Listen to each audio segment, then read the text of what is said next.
Three US presidents have all rolled out in Pennsylvania in the lead up to the midterms on Wednesday. Joining us now is political analyst and professor at Curtin University, Joe Siracusa. Joe, good morning to you. So what is the final pitch for both parties?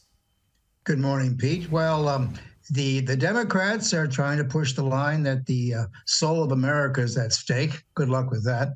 And the Republicans are pushing the line that the economy is the problem here. 80% of Americans believe that the economy is in trouble, and 57% believe that the Republicans are better handled, are better positioned to take care of the economy than the Democrats, which means, which really is talking about a landslide. We're looking at a political a tsunami of historic proportions coming up. I reckon the Democrats will lose 30 to 40 seats, and they'll probably tip the balance in the Senate. So, we're going to be looking at a lot of things. And Pete, just to show you how far, how convinced the Democrats are sure they're going to lose, they've already picked the mayor of New York, Eric Adams, as the scapegoat here, or the fall guy. They said that he played in with all the Republican narratives. They're probably going to lose the governor's seat in New York and things like that. So already the Democrats, the operatives and the strategists are ducking for cover, and they're pointing the finger at other people that they screwed things up. Okay, so both houses will belong to the Republicans, your view, Joe? Yes, I do, and I think the big problem. I mean, not the big problem, but the big issue here is what the Republicans do with the majority. Can they handle the economy and the inflation and the rest of it? What will they do with the Russian-Ukrainian war? What will they do with the Iranian nuclear deal, et cetera? So there'll be as many implications here for foreign policy and even Australia, as a matter of fact, as there is for domestic policy. Yeah, I mean, looking at all the issues, though, I mean, people do talk about abortion, and that does resonate with the two different parties, and you've got crime as well. It's always and ever present in the United States. But it's all about the economy, stupid. That's the old line from the Clinton administration, and that's pretty much what it's going to come down to here, wouldn't you suspect, with inflation going through the roof. No real suggestion that it's under control yet. So people are effectively losing money. They're going to vote with their purses and their wallets, aren't they?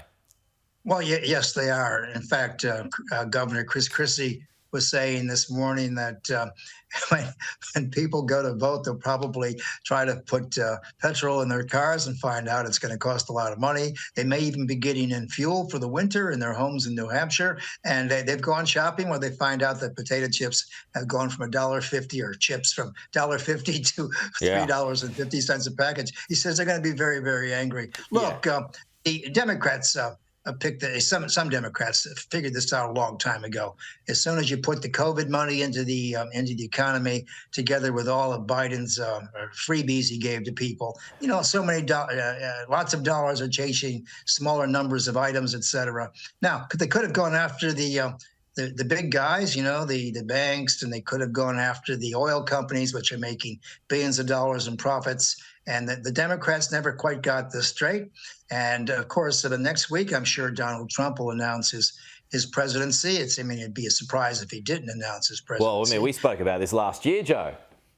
That's exactly right. He's definitely going to run again. But the interesting thing is, for the folks out there, the reason they say is that he hasn't run yet is because it comes down to financing. As soon as you declare that you're in, all of your expenditure gets watched much closely, because you're all part of the rules then. That's right. And, and then, of course, he has to be an official candidate for the money to roll in the first place. Yeah. Donald Trump will do pretty well. I don't think he's going to have much opposition, but I'll tell you what, Pete, another 4 years of Donald Trump, whatever else he does, I mean, the man takes the air out of the room, and he'll be on that Twitter account first thing in the morning, and he'll be driving the news 24/7. I mean, Donald Trump can't wait to get back front and center. It just basically goes back to how it was. Ron DeSantis, who Trump calls Ron DeSanctimonious, a new one over the weekend, can he stop him? If there's ever going to be a challenger?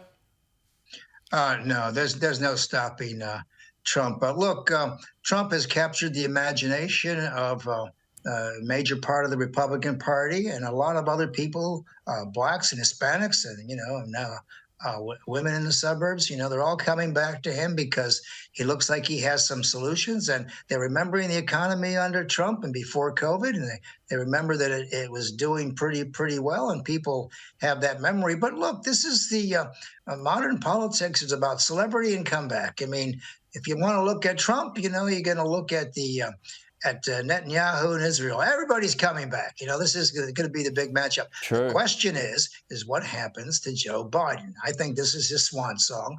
This is the last time he's going to be listened to seriously as he goes down the drain. Well, and so does he become the lamest of ducks, Joe? Yes, he becomes the lamest of ducks, and a number of leading Democrats and some Republicans have suggested that he owes it to his party to resign, to put it in charge, put Kamala Harris in charge. Better hands than himself. Well, but, is that a better hand? People would argue that's not a better hand. Well, you see, the thing is, it's better hands than his. I mean, everything this guy touches now is dying. But, and but isn't that the same for Kamala Harris? Well, didn't Biden put her in charge of the border, and she's not only not interested, but it's gotten worse. Yeah, they've run out of folks. But you know how bad it is when they bring out President Obama, who's got the kiss of death. I mean, in his very, very popular 8 years, he never did anything for governors or legislatures or anybody else. I mean, people didn't want to be seen with him.